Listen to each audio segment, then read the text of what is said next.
হুদাল লিন-নাস, মানুষের জন্য। আর শুধু মানুষের জন্য নয়, মানুষের জন্য কল্যাণকর, তার জন্য ফলদায়ক, লাভজনক কথা আল্লাহ সুবহানাহু ওয়া তাআলা পবিত্র আল কোরআনে সব জায়গায় বর্ণনা করে দিয়েছেন। এখান থেকে আমার আলোচনা শুরু করছি। এতক্ষণ ভূমিকাতে কয়েকটা জিনিস বুঝিয়ে দিলাম। এক, কোরআন এসেছে তাহলে কাদের জন্য? মানুষের জন্য। আল্লাহ শব্দ ব্যবহার করেছেন হুদাল লিন-নাস। আরবিতে কিছু শব্দ আছে যেগুলো উভয় লিঙ্গকে বোঝায়, বাংলাতেও তেমন আছে। যেমন আমরা জানি শিশু, শিশু একটা শব্দ। আচ্ছা, শিশু বলতে নারী পুরুষ উভয়কেই বোঝায়, বোঝায় না? বোঝায়। আমরা কিন্তু কখনোই মহিলাদের ক্ষেত্রে বলি না শিশু নি, বলি না, সবার জন্য শিশু। আল্লাহ সুবহানাহু ওয়া তাআলা পবিত্র আল কোরআনে কিছু লিঙ্গ শব্দ ব্যবহার করেছেন, নাস, নারী পুরুষ সবাই। এর একটা ব্যাখ্যা বা এর একটা আরেকটা জিনিস দিলে আপনার বুঝতে সুবিধা হবে। জান্নাতে পুরুষ মানুষদের কি দেওয়া হবে? হুর। হুর মানে হুর মানে নারী। তাহলে হুর মানে যদি নারী হবে, তাহলে নারীরা জান্নাতে গিয়ে কি করবে? তরকারি রান্না করবে, কি করবে? হুর এটা এমন একটি শব্দ যেটা উভয় লিঙ্গকে বোঝানো হয়েছে। হুর শব্দের অর্থ, শাব্দিক অর্থ হচ্ছে বিপরীত লিঙ্গ। ভালো করে বুঝবেন এগুলো, বিপরীত লিঙ্গ। তাহলে পুরুষের জন্য নারী, নারীর জন্য পুরুষ, তাই না? জি। সঙ্গী বা সঙ্গিনী উভয় কি বোঝায় হুর শব্দটা? আল্লাহ সুবহানাহু ওয়া তাআলা বলছেন নাস, মানুষের জন্য এসেছে। এবার আর একটা কথা দিয়ে আপনাকে বোঝালে খুব ভালো করে আপনি বুঝবেন। আমাদের সকলেই যারা এখানে বসে আছি, আচ্ছা আমরা সবাই তো মানুষ। মানুষ একজন স্কুলে পড়ায়, তাকে কি বলে লোক? মাস্টার। আর একজন জ্বর পাতলা পায়খানা হলে ওষুধ ইনজেকশন দেয়, প্রয়োজনে সিলাইন ব্যবহার করে, প্রয়োজনে ফোঁড়াটা কেটে দেয়, এই লোকটাকে কি বলে? ডাক্তার। আর আরেকটা লোক জলসা শুনতে এসেছিল পুলিন্দায়, একটা সাইকেল এখান থেকে চুরি করে নিয়েছে, তাকে কি বলে? চোর, তাই না? আচ্ছা, আরেকটা লোক এই লোকের বাড়িতে পায়খানা করে, পায়খানা ঘর ভর্তি হয়ে যায়, ওটা পরিষ্কার করে, তাকে কি বলে? মেথর। আপনি তো ভালো বুদ্ধি দেখতে পাচ্ছি। তার মানে বুঝতে পারছেন, মেথর, মাস্টার, ডাক্তার, চোর, চারটে জিনিস আপনাকে বোঝালাম। আচ্ছা বলুন তো, এরা চার কোয়ালিটির লোক, এরা মানুষের ভিতরে না এক একজন এক এক রকমের প্রাণী? মানুষ। এবার আপনাকে আবার বলছি, এই চারজনের মর্যাদা একই না আলাদা? আলাদা। মাস্টার আমারও স্যার, আমার বেটারও স্যার, আমার বাপেরও স্যার, এত সম্মানী মানুষ। ডাক্তার আমিও বলি ডাক্তার, আমার স্ত্রী বলে ডাক্তার, আমার বাপ বলে ডাক্তার, আমার বেটা বেটি সবাই বলে ডাক্তার। আর চোর ধরা পড়ে গেলে বাপও ঘুষি মারবে, বেটাও মারবে, মেয়ে ছেলেরা প্রয়োজনে ঝাঁটার বাড়ি চালিয়ে দেবে, ওর কথা সম্মান। মেথর ও যখন মানে কোদাল আপনার ওই ঝাঁটার বালতি নিয়ে বাসে উঠতে যাবে, কন্ট্রাক্টর সহজে তুলবে না, কারণ রিক্সাতে উঠতে গেলে সহজে তুলবে না। ওই জন্য দেখবেন ওরা বেশিরভাগ সাইকেল বা হেঁটে হেঁটে রাস্তাতে যাতায়াত করে, ওদেরকে কোনো প্যাসেঞ্জার গাড়িতে তোলে না। আর মাস্টারকে যদি কেউ দেখে আপনাদের পুলিন্দার হেডমাস্টার বাসে উঠছে, আপনি যদি বসে থাকেন তাহলে কি করবেন? ছাত্র হিসাবে সিট ছেড়ে দেবেন, তাকে বলবেন বসুন। তার মানে সম্মানের জায়গাটা সবার জন্য এক নয়। ঠিক যেমন আমরা সবাই মানুষ, কর্মের পরিবর্তনের কারণে কেউ হলো মেথর, কেউ হলো চোর, কেউ হলো গুন্ডা, কেউ হলো মাস্টার, কেউ হলো প্রফেসর, কেউ হলো ডাক্তার। আল্লাহ বলছেন মানুষের জন্য কোরআন অবতীর্ণ করেছি, কিন্তু মানুষের ব্যাপারে আবার অনেক নাম দিয়ে আল্লাহ কোরআন মাজিদে মানুষকে ডেকেছেন, অনেক নাম। এক, কোরআনের শব্দ এসেছে মুনাফিকুন, মুনাফিক আছে, মুশরিকুন, মুশরিক আছে, আছে, মুত্তাকিন আছে, মুমিনিন, মুমিন আছে, আছে, মুফলিহুন আছে, আচ্ছা বলুন তো, মুনাফিক, মুশরিক, কাফিরুন, কাফের, মুত্তাকি, মুমিন, সালেহিন, মুফলিহুন, এরা সব মানুষ না মানুষের বাইরে? সব মানুষ। মানুষ না মানুষ।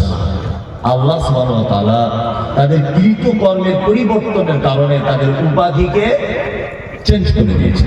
আমি ভাঙাচুরো গলায়, আমার আগে যিনি বক্তব্য রাখছিলেন আলহামদুলিল্লাহ খুব কণ্ঠস্বর ভালো, তার আগে আব্দুল কাদের ইসলাহি খুব চমৎকার সুললিত কণ্ঠে বলেন। আমার পরে যিনি আসবেন কাজী আব্দুল জব্বার, ওনার একটা গজল শুনলেই মোটামুটি জলসা সব শেষ। এত কঠিন মানে সুন্দর ওনার গলার কণ্ঠ, আল্লাহু আকবার। আমি ভাঙাচুরো গলাতে আপনাদেরকে কয়েকটা ব্যক্তিকে চিনিয়ে দিয়ে আমি চলে যাবো ইনশাআল্লাহ। কয়েকটা ব্যক্তি আল্লাহ যাদের ব্যাপারে কথা বলেছেন, তার মধ্যে দুটো একটা ব্যক্তির কথা বলি, যেমন মুনাফিক। চেনে নাকি মুনাফিক? চেনেন না? মুনাফিক চিনিয়ে দিই। মুনাফিক কাকে বলেন, এরা কত খাতারনাক, এরা কত ভয়াবহ, এই ব্যাপারগুলো একটু বলে দিই। আরবিতে আলেম ওলামারা আছেন, আমার কথা মিস হয়ে গেলে আপনারা আমাকে নক করবেন অবশ্যই, এটা আমি শ্রদ্ধার সাথে বলি। কারণ আমি পড়ে এসে, জেনে এসে, তদন্ত করে এসে মূলত এর পিছনে সময় দিয়ে তবে কথাটা বলছি। ভাই সোশ্যাল মিডিয়া শুধু আপনারা পুলিন্দাতে এই যে 500 লোক বসে আছেন তা নয়, এই মুহূর্তে এখানে এমন এমন চ্যানেল আছে 2-4 হাজার মানুষ লাইভে চলে এসেছে অলরেডি। আমারও পেজ চলছে, ওখানে 2-4 হাজার মানুষ চলে এসেছে। ওই জন্য আমি এতগুলি সোশ্যাল মিডিয়া, এত মানুষের সামনে কালকে হতে হতে সারা বাংলার মানুষ জেনে যাবে পুলিন্দা মাদ্রাসা জলসা হয়েছে। তার মানে এখানে কোনো কথা আমার পক্ষ থেকে বানিয়ে বলার সুযোগ আর নেই। তারপরেও আমি মানুষ, আমার মিস হতে পারে, তদন্তর ভুল হতে পারে। আমরা মোড়ের মাথা বলি না? যেমন একটা রাস্তা এখান থেকে চলে গেছে বহরমপুরের দিকে, একটা কলকাতার দিকে, আর একটা চলে গেছে আপনার কি বলবো ওই অন্য আর এক দিকে। এই 3টে জায়গা রাস্তা এখান থেকে বেরিয়ে গেছে। এটা আমরা কি বলি? 3 রাস্তার মোড়, তাই না? যেখান থেকে 4টে রাস্তা বেরিয়ে গেছে ওটাকে কি বলি? 4 চৌরাস্তা বা 4 রাস্তার মোড়, তাই না? এই যে চৌরাস্তা বা 4 রাস্তা, আরবিতে এই জায়গাটাকে বলা হয় নিফাক। নিফাক মানে হচ্ছে একই জায়গা থেকে 3-4 দিকে লাইন বার করে দেওয়া, এর নাম নিফাক। মুনাফিককে এই শব্দ থেকে এসেছে মুনাফিক।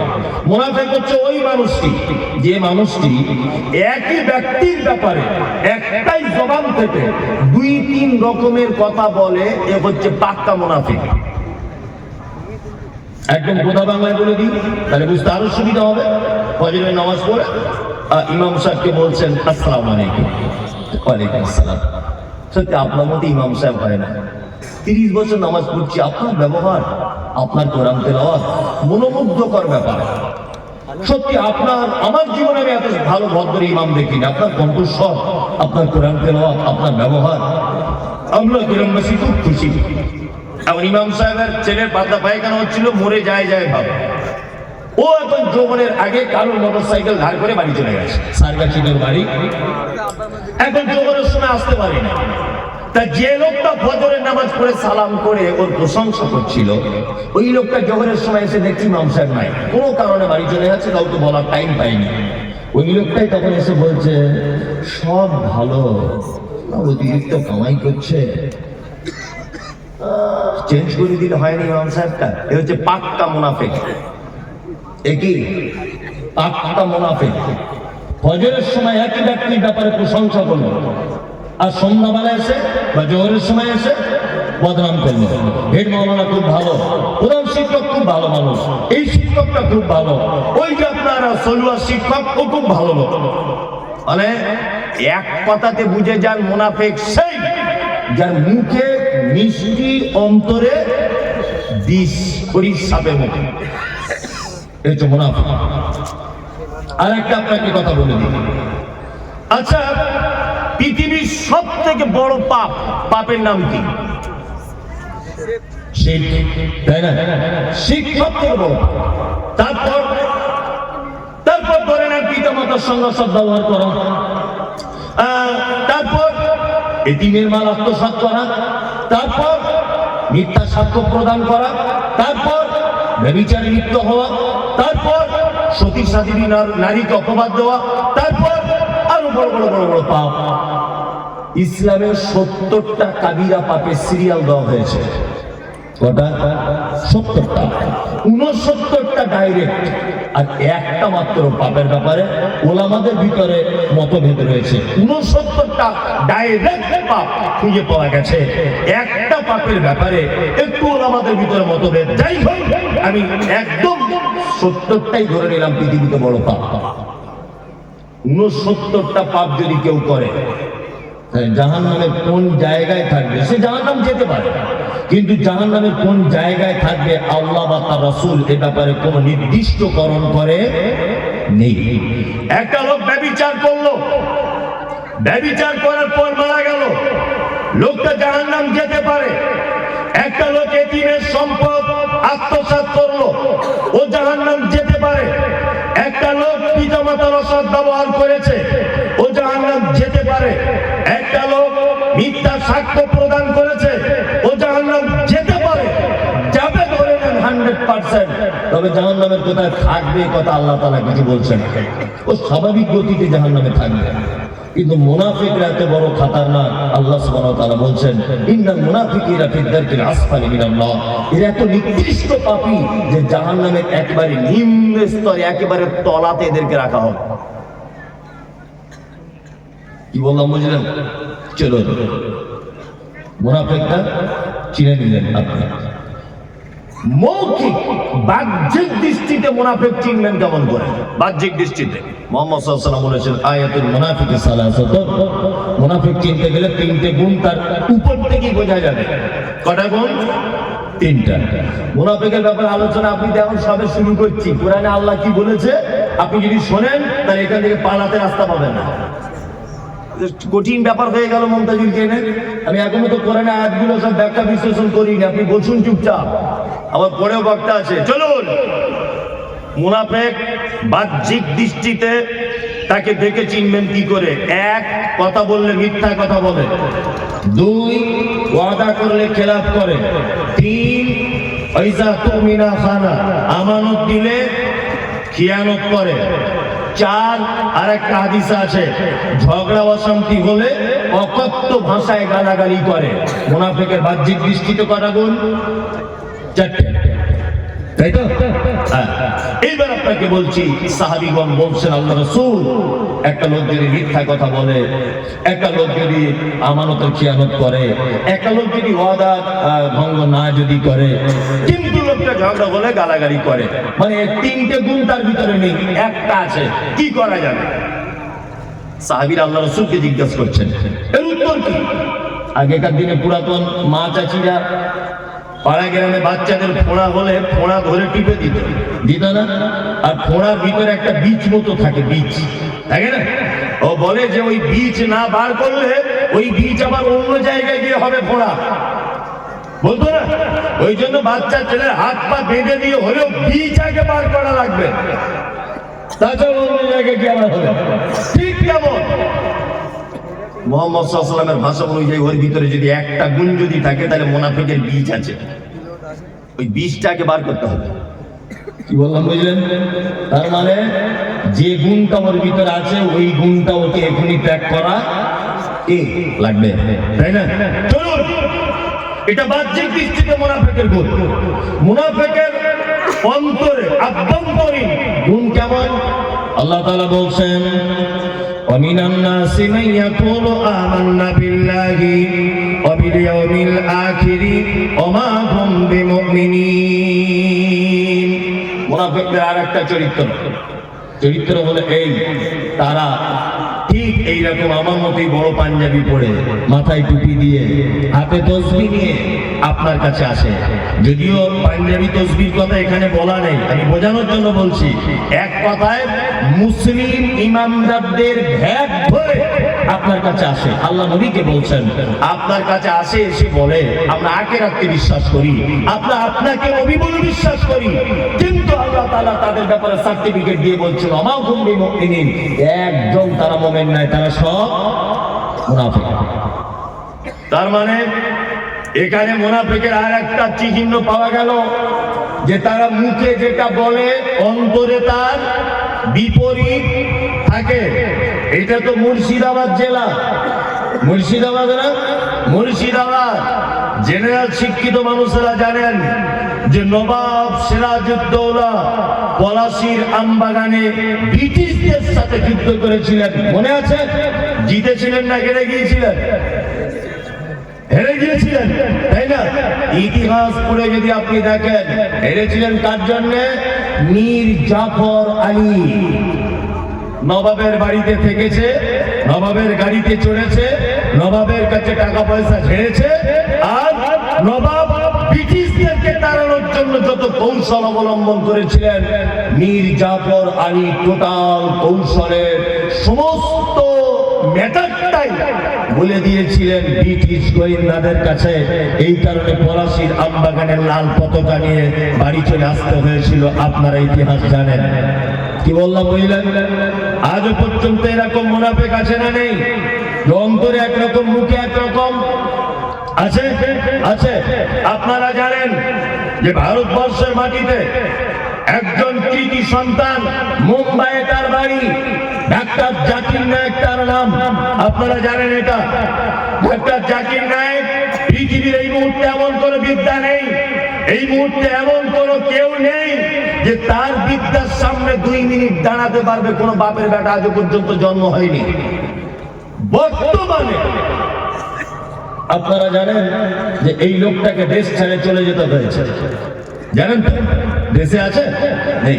আমি প্রথম যখন বক্তব্য জগতে 2017, 2018 সালে ওয়াকফ বোর্ড সম্পর্কে, ভারতবর্ষে মুসলিমদের অবদান, এই সব সম্পর্কে, ভারতবর্ষের স্বাধীনতা আলেমদের অবদান, এই সব সম্পর্কে যখন বক্তব্য রেখেছি, খুব চরম পর্যায়ে সোশ্যাল মিডিয়াতে দেখবেন আজ থেকে আমার 4-5 বছর আগের বক্তব্যগুলো, আরো চরম পর্যায়ের বক্তব্য যখন দেখেছি, তখন আমি একটা তথ্য বারবার বলেছিলাম যে ডাক্তার জাকির নায়েককে দেশ ছাড়া করে দিয়েছে মনে হয় নরেন্দ্র মোদী সরকার। এটা মনে মনে ভাবতাম। অমিত বাবু মনে হয় এর পিছনে সব থেকে বড় হাত, ভেবেছি মনে হয় দিলীপ বাবুর সব থেকে বড় হাত।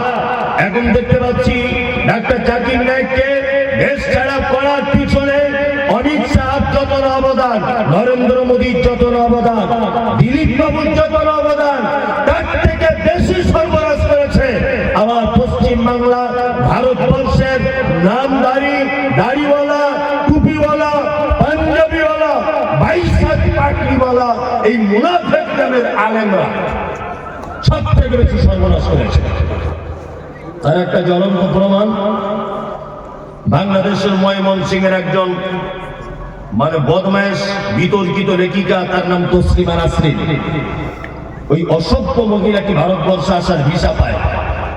ভালো করে বুঝবেন, আব্দুর রাজ্জাক বিন ইউসুফ আর ভিসা পাচ্ছে না। কেন? কি কারণে? মেয়ের হাত ধরে টেনেছে। আব্দুর রাজ্জাক বিন ইউসুফ, ওর বেটা ভিসা পাচ্ছে না। কেন? ওর বেটা কি কারণ? ধর্ষণ কেসের আসামি। আল্লামা দেলোয়ার হোসেন সাইদি কোনোদিন ভিসা পেলেন না এই দেশে আসার জন্য। পেয়েছেন? শুনেছেন কোথাও সাইদি সাহেব এসেছিলেন? শোনেননি। কারণ কি? সব এই মুনাফিকদের কারণে। আব্দুর রাজ্জাক বিন ইউসুফ বাংলাদেশ থেকে আসবেন, এখানে ইসলামের কথা বলবেন, অসুবিধা কোথায়? অসুবিধা আছে এই যে পীর ফকির মাজার করে বসে আছে, চিটিং বা চোর, দাগাবাজ, এরা হচ্ছে পাক্কা মুনাফিক। এদের মুখে একরকম নবী নবী নবী, আর ওই নবীর কথা কি যখন আব্দুর রাজ্জাক বিন ইউসুফ বা ওনার বেটা বা ডাক্তার জাকির নায়েক সত্যটা যখন বলে দিতে চাইছে জাতির সামনে, তখন ওনার বিরুদ্ধে মামলা করে দিচ্ছে। ওই আপনার কোর্টে গিয়ে আপিল জমা দিচ্ছে যে ওতে যাতে ইন্ডিয়া আসতে না পারে, এলে আমাদের মাজারগুলো সর্বনাশ হয়ে যাবে। হচ্ছে মুনাফিক।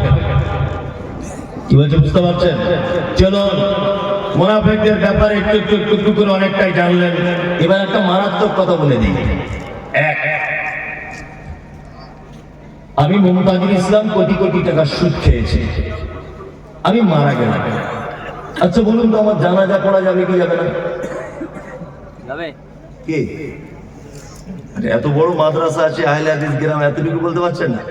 আমি পাপী একজন, ব্যভিচার করেছি, সুদ খেয়েছি, মদ পান করেছি, আমি মারা গেলাম, আমার জানাজাটা পড়া যাবে না? যাবে, যাবে, কোনো সমস্যা নেই, যাবে। আপনার ইচ্ছা হলে আপনি যাবেন, কোনো সমস্যা নেই। ও যদি বেনামাজিও হয় তা আপনি যাবেন জানাজা পড়তে, মানা নেই। তবে অন্য বেনামাজিকে শিক্ষা দেওয়ার জন্য আপনি যাবেন না, সেটা আলাদা ব্যাপার, কিন্তু যাবেন, অসুবিধা কিছু নেই, পাপ নেই। আপনাকে এবার একটা কথা, মজার ঘটনা বলি, শুনে রেখে যান। তখনকার দিন আলেম ওলামারা তো আছে, এসব বক্তব্য সব জানেন ওনারা। মুনাফিকদের সর্দার ছিল কে? আব্দুল্লাহ ইবনে উবাই ইবনে সুলুল, মুনাফিকদের সবথেকে বড় সর্দার। মুনাফিকদের সর্দার আব্দুল্লাহ ইবনে উবাই মারা গেলেন। তার বেটা, তার নাম আব্দুল্লাহ, তার বেটার নাম কি? আব্দুল্লাহ। আল্লাহ নবী সাল্লাল্লাহু আলাইহি ওয়াসাল্লামের কাছে এসেছেন, এসে বলছেন, আল্লাহ রাসূল, আমি চাইছি যে আমার আব্বার কাফনটা আপনার গায়ের জামাটা হোক। বুঝবেন? আল্লাহ নবী সাল্লাল্লাহু আলাইহি ওয়াসাল্লাম জামাটা খুলে দিলেন। হযরত ওমর তো এমনি রাগী মানুষ, হযরত ওমর মনের দিক দিয়ে খুব রাগছে যে মুনাফিকদের সর্দার মারা গেল, আর আল্লাহ রাসূল আপনি জামা খুলে দিচ্ছেন জানাজার জন্য, কঠিন ব্যাপার। আব্দুল্লাহ তার বাপের কাফন করলেন আল্লাহ রাসূলের জামা দিয়ে। তারপরে আবার একটু পরে এসে আল্লাহ রাসূলকে বলছেন, আল্লাহ রাসূল, আমি চাইছি আপনি আমার আব্বার জানাজার সালাত আদায় করাবেন, অর্থাৎ জানাজা পড়াবেন। আল্লাহ নবী সাল্লাল্লাহু আলাইহি ওয়াসাল্লাম এইদিকে ফিরুন, হাদিসে যেভাবে আছে সেইভাবে আল্লাহ রাসূল এইভাবে উঠছেন, জানাজা পড়তে যাবেন। আব্দুল্লাহ ইবনে উবাই মুনাফিক সর্দার, হযরত ওমর পিছন দিক দিয়ে চাদরটা টেনে ধরে বলছেন, আল্লাহ রাসূল, এটা কেমন কথা? মুনাফিকদের সর্দার মারা গেল আর আপনি তার জানাজা পড়তে যাবেন? ইসলামের চরম শত্রু, কঠিন বিপদে ফেলেছে উহুদের যুদ্ধে আমাদের অনেক জায়গাতে মুসলিমদেরকে বিপাকে ফেলেছে এই আব্দুল্লাহ ইবনে উবাই, আর আপনি এর মতো লোক মারা গেল আর আপনি জানাজা পড়তে যাবেন? আল্লাহ নবী সাল্লাল্লাহু আলাইহি ওয়াসাল্লাম একটা কথা বললেন, ওমর, আমাকে যে এখন এখতিয়ার দেওয়া হয়েছে এবং এই ব্যাপারে কোনো ওহী অবতীর্ণ হয়নি, আল্লাহ নবী সাল্লাল্লাহু আলাইহি ওয়াসাল্লাম জানাজার সালাত আদায় করলেন, নিজে জানাজা পড়ালেন। কার? মুনাফিকদের সর্দার আব্দুল্লাহ ইবনে উবাই। তাই তো চলুন, জানাজার মাঝে হযরত ওমর আল্লাহ রাসূলের দিকে ফ্যাল ফ্যাল করে তাকিয়ে নিজেকে লজ্জিত মনে করছেন আর বলছেন, আল্লাহ যেখানে ওহী অবতীর্ণ করলো না আল্লাহর নবীকে জানাজা পড়া থেকে বিরত হওয়ার জন্য, আর আমি ওমর আল্লাহ রাসূলের চাদর ধরে টেনে দিয়েছি জানাজা পড়তে যেতে দিব না বলে, আমি ওমর মনে হয় চরম ভুল কাজ করে দিয়েছি। এবার আপনাকে আর একটা কথা বলি, নবী বলেছেন আমার পরে যদি কেউ নবী হতো, হতো কে? কে নবী হতো? ওমর। কেন? আর বিচক্ষণতা অনেক বেশি ছিল, তাই না? আল্লাহ সুবহানাহু ওয়া তাআলা নবীর সাহাবী হযরত ওমর যখন মন টন খারাপ করে বসে আছেন, আমি ফালতু কাজে কেন নবীকে বারণ করতে গেলাম, সাথে সাথে কোরআনের আয়াত অবতীর্ণ হলো, ওয়ালা তুসাল্লি আলা আহাদিন মিনহুম মাতা আবাদা ওয়ালা তাকুম আলা কবরিহি, নবীর উপরে কোরআন অবতীর্ণ হলো, নবী মুনাফিকদেরকে মারা গেলে কঠিন কালেও আপনি জানাজার সালাত আদায় করতে যাবেন না। আজকে যা করেছেন করেছেন, আজকে থেকে শেষ। আর মুনাফিকদেরকেও মারা গেলে জানাজা পড়া যাবে না। শুধু জানাজা নয়, আল্লাহ নবীকে বলছেন, ওয়ালা তাকুম আলা কবরিহি, আপনি মুনাফিকদের কবরের পাশে পর্যন্ত দাঁড়াবেন না। আল্লাহ তারপরে বলছেন, ইন্নাহুম কাফারু, নিশ্চয়ই তারা অস্বীকার করেছে বিল্লাহি, আল্লাহর সাথে, ও রাসূলিহি, রাসূলের সাথে, ও মাতু ওয়া হুম ফাসিকুন, এবং তারা মৃত্যুবরণ করেছে ফাসিক অবস্থাতে। তার মানে পৃথিবীতে এমন কোনো পাপী নেই যে পাপীর ব্যাপারে ডাইরেক্ট বলা হয়েছে তার জানাজা পড়া যাবে না। ভালো করে বোঝার চেষ্টা করুন। কিন্তু মুনাফিক তো খাতারনাক পাপী, যার ব্যাপারে ডাইরেক্ট কোরআন অবতীর্ণ হয়েছে, ওয়ালা তুসাল্লি আলা আহাদিন মিনহুম মাতা আবাদা ওয়ালা তাকুম আলা কবরিহি। আল্লাহ সুবহানাহু ওয়া তাআলা নবীকে বলছেন, নবী মুনাফিকদের যদি কেউ মারা যায়, ওয়ালা তুসাল্লি, আপনি কষ্টিন কালেও তাদের জানাজা করতে পারবেন না। দুই, ওয়ালা তাকুম আলা কবরিহি, মুনাফিকদের কেউ মারা গেলে আপনি তার কবরের সামনে দাঁড়াতে পারবেন না। তার মানে বুঝতে পারছেন এরা কত খাতারনাক? বুঝতে পারছেন? এই দেখুন এরা কত খাতারনাক। আর একটা কোরআনের আয়াত, ওই একই সূরা, একটাই সূরা 80 নম্বর আয়াত সূরা তওবা। আর এইটা যেটা বললাম এটা 84 নম্বর আয়াত। আবার একটা আয়াত আপনাকে বলে দিব, এটা হচ্ছে 113 নম্বর আয়াত। 80 নম্বর আয়াত আল্লাহ সুবহানাহু ওয়া তাআলা একটা কথা বলছেন চমৎকার। আচ্ছা, তাহলে মুনাফিকদের জানাজা পড়া গেল না? আমি মারাত্মক বড় একজন পাপী। আচ্ছা, আপনি আমার জন্য একটু ক্ষমা চাইতে পারেন কি পারেন না? পারেন? কোনো ব্যাপার না।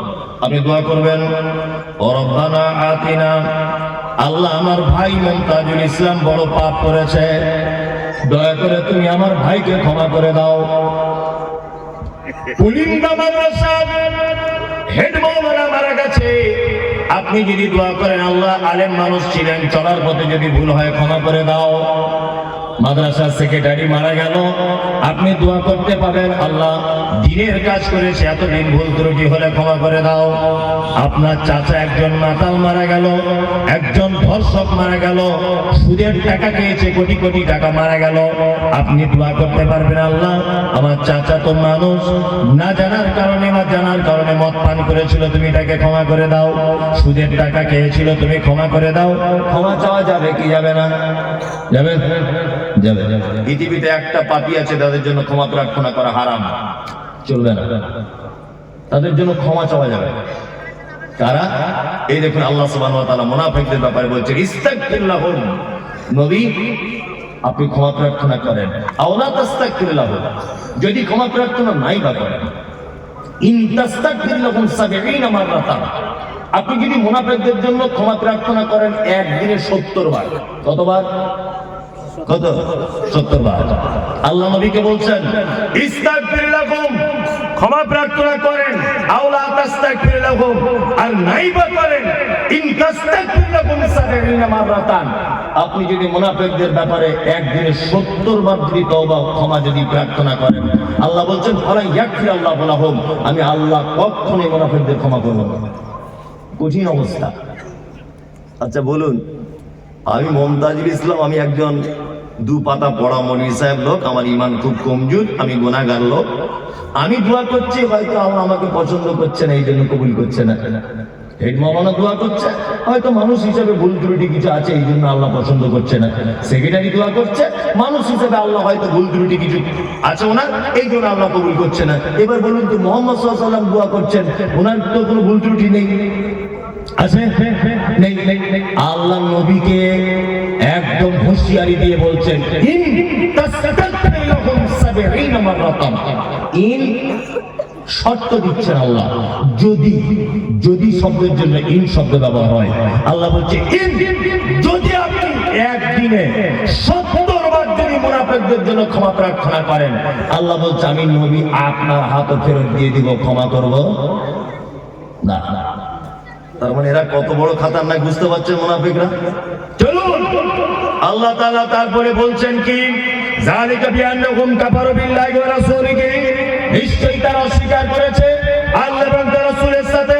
যালিকা বিআন্নাহুম কাফারু বিল্লাহি ওয়া রাসূলিহি ওয়াল্লাহু লা ইয়াহদিল কওমাল ফাসিকিন, আল্লাহ বলছে আমি ফাসিক কওমদের হেদায়েত দান করি না। এবার আপনাদের কয়েকটা মূল্যবান কথা বলি। মুনাফিকদের চিনিয়ে দিলাম, তাদের গুণ বলে দিলাম, এখন এদেরকে দেখতে পাওয়া যায় কোথায়, এটা খুঁজে বার করতে হবে। কুলিন্দা গ্রামের কোন কোন জায়গায় এরা থাকে, বসবাস করে, সেটা দেখানোর প্রয়োজন আছে না নেই? তাহলে একটা একটা করে বলি, 2-4টে কথা বলে দিই, একটা একটা করে বলবো না। সিনেমা হলে যাবেন, আমার দিকে হাসছেন কেন? সিনেমা তো দেখেছেন সবাই, আমিও দেখেছি যখন ওই ছোট ছিলাম, দেখিনি এ কথা বলবো না। তা সিনেমা হলে গেছেন বই দেখতে, সবাই দেখবেন হলে পা তুলে বসে আছে, ডান দিকেও শাড়ি বসে আছে, 20 कोस दूर अगर कोई बच्ची रोते माँ कहती है कि बच्ची सो जा गब्बार सिंह आ जाएगा। सोले भाई डायलॉग এটা, হ্যাঁ সোলে সিনেমা হচ্ছে, শালা শালি সবাই মিলে বসে বসে, সবাই দুলা ভাই শালি এক জায়গায় ঠ্যাং তুলে দিয়ে বসে আছে, ওখানে মুনাফিক নেই, সবাই সিনেমা দেখতে ব্যস্ত। বাজার করতে যাবে, সবাই আলু বেগুন পেঁয়াজ দাম দর করতে ব্যস্ত, ওখানে মুনাফিক। আপনি মেলা দেখতে যান, সবাই মজা মস্তি করতে ব্যস্ত, ওখানে মুনাফিক করবেন। আপনি ট্রেনে যাবেন, উঠবেন, হাজার হাজার লোক, সবাই কোন সিটটা ফাঁকা আছে ওইটার দিকে লক্ষ্য, ওখানে মুনাফিক পাবেন। মুনাফিক পাবেন কোথায়?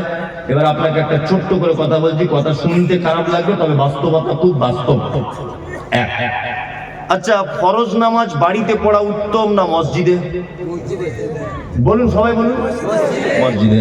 আর সুন্নাত বাড়িতে, তাই না? তার মানে আসসালামু আলাইকুম ওয়া রাহমাতুল্লাহ, আসসালামু আলাইকুম ওয়া রাহমাতুল্লাহ, আস্তাগফিরুল্লাহ, আস্তাগফিরুল্লাহ, আল্লাহুম্মা আসসালাম ওয়া আসসালাম, যত রকমের জিকির আছে, আল্লাহু আকবার, রব্বি আইনি আলা যিকরিকা ওয়া শুকরিকা, লা হাওলা ওয়ালা কুওয়াতা, যত রকমের জিকির আছে সমস্ত জিকির আপনি মসজিদে বসে বসে করবেন। তারপরে আপনাকে চলে আসতে হবে কোথায়? বাড়ি। বাড়ি এসে বাকি সুন্নতগুলো আদায় করতে হবে। রাসূল সাল্লাল্লাহু আলাইহি ওয়াসাল্লাম কি বলেছেন? তোমাদের বাড়িগুলো কবরে পরিণত করো না, তার মানে বাড়িতে সুন্নত করতে হবে। আমার মনে হয় আল্লাহ নবী সাল্লাল্লাহু আলাইহি ওয়াসাল্লাম তো মহাবৈজ্ঞানিক ছিলেন, ব্যাপারটা তিনি বুঝতেন যে এদেরকে যদি সুন্নতের জন্য মসজিদের সুযোগ যদি দেওয়া হয়, সুন্নত তো পড়বে না, গোল টেবিল করে লোকের গীবত আর পরনিন্দা মুনাফিকি করবে। ওই জন্য বলে দিয়েছে নামাজ পড়া শেষ, আগে ঘরে চলে যাবে, ওইখানে গিয়ে সুন্নত পড়। আমরা কি করি? আসসালামু আলাইকুম ওয়া রাহমাতুল্লাহ, আসসালামু আলাইকুম ওয়া রাহমাতুল্লাহ। একজনা বলেছে কি ব্যাপার, বলতে গিয়ে কোটি ভাই দুতলা বাড়ি করেছে, কি সুন্দর করেছে, আগে না খাওয়া হতো না, মসজিদে বসে বসে। আরেকজন আমার পাশ থেকে বলছে খবর জানিস? খবর তোরা জানিস না, আমি সব শুনেছি। কলকাতায় কাজে গিয়েছিল, ওরা 20 লাখ টাকা ছেড়ে দিয়ে চলে এসছে। ওই ছেড়ে দিয়ে এসছে, তোমার বাপ দেখতে গিয়েছিল? হ্যাঁ, তোমার বাপ দেখতে গিয়েছিল, 20 লাখ টাকা ঝেড়ে নিয়ে এসছে? তোমার কোনো প্রমাণ আছে? একটা বইয়ের স্বামী মারা গেছে, হঠাৎ তার স্বামীর ডেথ সার্টিফিকেট তোলার জন্য 4-5 বার ও বহরমপুরে যাচ্ছে আর আসছে। চায়ের দোকানে বসে বসে বলছে কি ব্যাপারে, স্বামী যতদিন ছিল ততদিন ঘর থেকে বার হতো না, এখন ঘন ঘন ভ্যানিটি ব্যাগ নিয়ে কোথায় যাচ্ছে কোথায়। আর একজন তখন বলছে দেখ মনে হয় কোথাও কট লাইন কিছু করেছে। তো ও কট লাইন করেছে, তুমি দেখতে গিয়েছিল? তোমার বাপ দেখতে গিয়েছিল? ও কথা বলতে গেলে কেন, পাক্কা মুনাফিক। কি পাক্কা মুনাফিক? কার বউ কোথায় যাচ্ছে, কে দুতলা বাড়ি করলো, কে বুলেট গাড়ি চেপে গেল, তোমার কেন এত দায় পড়ে গেল? আর পাড়া গ্রামে ও 2 টাকা চা খায় আর 22 টাকার পরে বদনাম করে বসে বসে মুনাফিকি করে। মসজিদ আল্লাহর ঘর, সেখানে বসে বসে দেখবেন নামাজের পরে 4-5টা বুড়ো লোক থাকে, ওই বুড়ো লোক বসে বসে ওখানে কি করে, গীবত পরনিন্দা করে। মসজিদে কাঁচা কুঞ্চি রেখে দেবেন, ইমাম সাহেব কি বলছি বুঝলেন? মসজিদে কাঁচা কুঞ্চি, নামাজের পরে দেখবেন যে এরকম চলছে, প্যাচাম প্যাচাম করে তার পাছায় চাপকিয়ে দিবেন। আরে গরম কাল আসছে, হারাম করে এত বড় বদমাইশ, নামাজের পরে মসজিদের কারেন্ট পুড়িয়ে বসে বসে গল্প করছে। আসলে বসে বসে নামাজ পড়া বাদ দিয়ে দুনিয়ার কথা, হেড মাওলানার দুর্নাম, মাদ্রাসার দুর্নাম, সেক্রেটারির দুর্নাম, ও টাকা মেরে খায়, ও মুখ করে খায়, আর তুমি ধোয়া তুলসী পাতা, সবাই খারাপ আর তুমি ভালো। গ্রামে এরকম লোক আপনাদের পুলিন্দাতে নেই, আমাদের ওদিকে আছে। না বলবো না, মারবে, আমি বললে মারবে বাবা। আমার তো দেখতে পাচ্ছেন সোশ্যাল মিডিয়া, যেখানে যাচ্ছি বোম মারছি গাড়িতে। হাওড়া জেলাতে গেলাম, সেদিন বোম মেরে দিয়েছে গাড়িতে।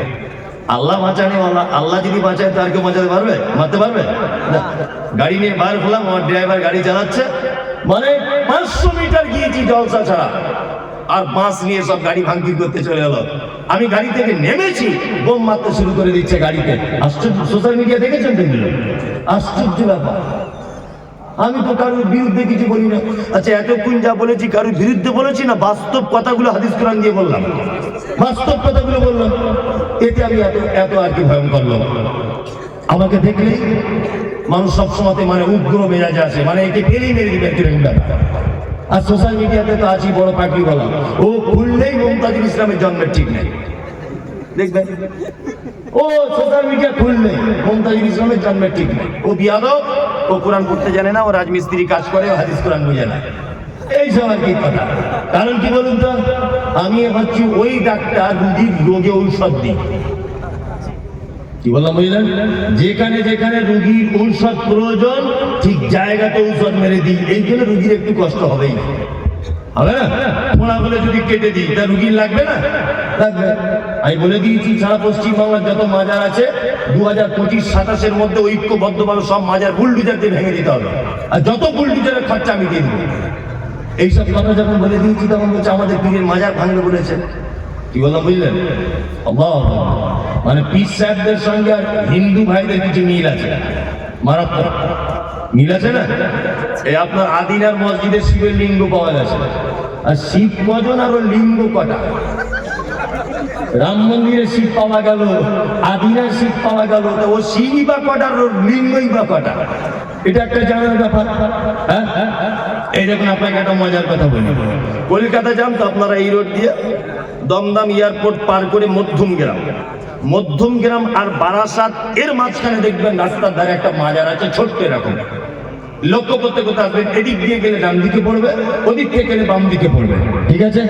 আর মাজারটায় লেখা আছে বাবা একদিন শাহ, একদিন শাহ মাজার। আচ্ছা ভালো, ওই পীর সাহেবের দেখছি আর একটা মাজার আছে আমাদের বারাসাত কাজী পাড়াতে, বাবা একদিন শাহ।